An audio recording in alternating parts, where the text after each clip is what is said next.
the procedure for turning on the Brobo Ironworker. Make sure your power is connected to the machine, and turn on your main disconnect.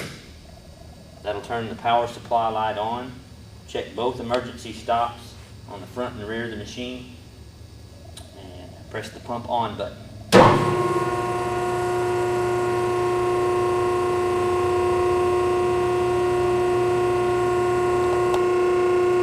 To operate the punch-in or the Brobo Ironworker, first you want to check your settings for your limit switches. This is your upper level limit switch. It tells the machine where to stop on its topmost position. This is the lower limit switch that tells the machine where to stop after you punch your material to keep the cylinder from bottoming out.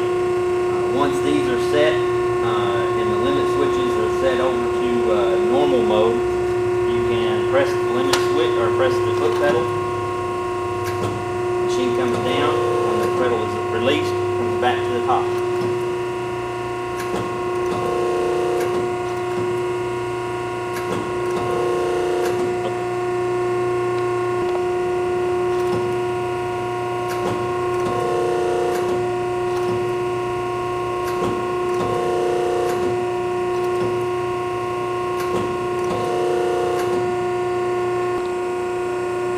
When you're setting up your punch tooling, there is a selector switch that you can put in jog mode.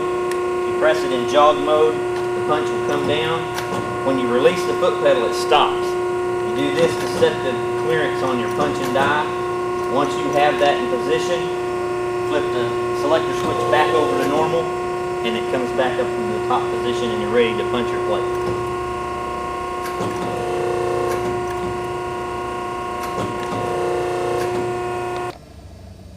To change the tooling in the punch end, it's simple. You take the included spanner wrench, attach it to the coupling nut, loosen the coupling nut, pull the retaining punch holder out, change the punch and replace, and then retighten. It's a simple operation. It takes a matter of seconds to change. Then after running when you have your tooling set, make sure you have the guard back in its locked position to run. The limit switches for the notcher and shear section on the 66 ton is located on the back of the machine. On the 90s and 120s, I believe they're on the front side of the machine, but the same setup. We're using a 66 ton today, so this is on the rear of the machine. When you have the selector switch in the shear position, this limit switch adjustment is for your lower limit. When the notcher comes down or the shear comes down, this is set your lower limit. This one is not used in the shear section. This is your upper switch. Basically, it controls the how high your notcher and your shear comes up in the shear selection switch. When you switch the selector over to notch, this stays as your downmost limit switch. This one changes to your up. And this one is also an emergency up, just in case that you don't get this one in the right spot. This one stops it in case of an emergency. So you can tell by moving these, you can change your notcher setting where it just comes down just enough to notch your material. This is the notcher section of the Brobo Ironworker. To run the notcher section, you will want to flip the selector switch over to notch. Check your limit switch settings on the back side of the machine. Then depress the foot pedal. And use the foot pedal to operate the machine.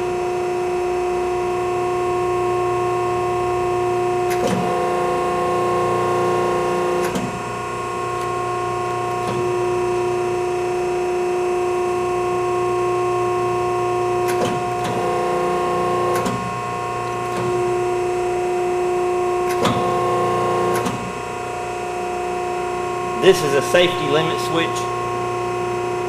Make sure the guard is off of this limit switch when you're running the notcher or the shear station. If the guard is up, neither station will work.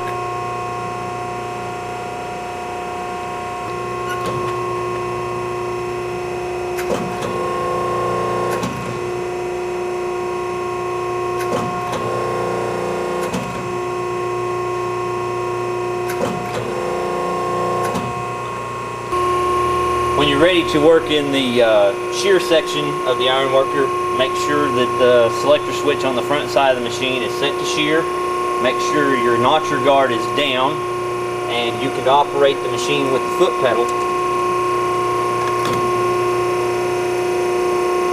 That is the flat bar shear. This is your angle shear.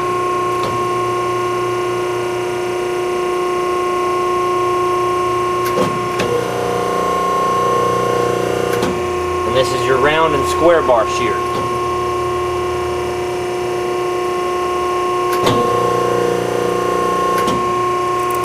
When you want to use the Brobo's electronic back gauge, remove the back gauge from the metal box that comes with your machine.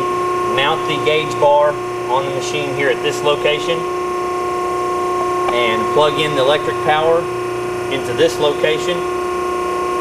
The selector switch on the front of the machine can be turned then to automatic mode. That will allow the machine to operate when the material hits the back gauge. If it's in manual mode, it only works with the foot pedal. If you switch it to the automatic mode, the foot pedal will not work. Only the back gauge will operate the machine.